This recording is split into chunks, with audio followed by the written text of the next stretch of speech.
Lee Harris in Bristol. Lee. Hi, Nana. You know, if they're going to insist on doing this ridiculous farce every year, you'd think at the very least they would do it online.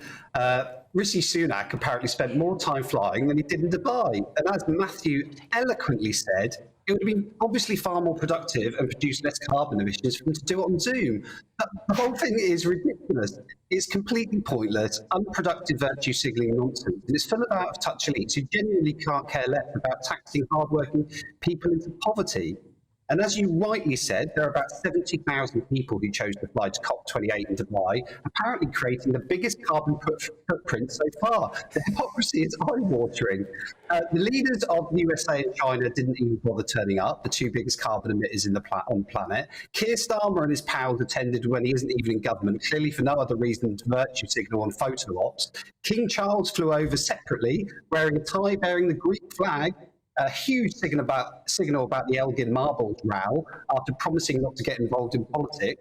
Rishi Sunak found a staggering $1.6 billion to spend on projects in other countries when we're told there is hardly any money for regeneration projects and tax cuts here in the UK.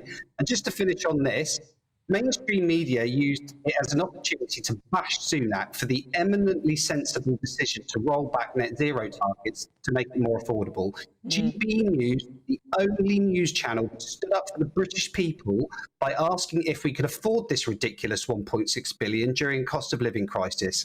The whole thing is just hypocritical nonsense that won't make a bit of difference to the environment and is full of completely out of touch virtue signalling idiots. Thank you very much. That's a sing. Right, thank you very much. That's Lee Harris.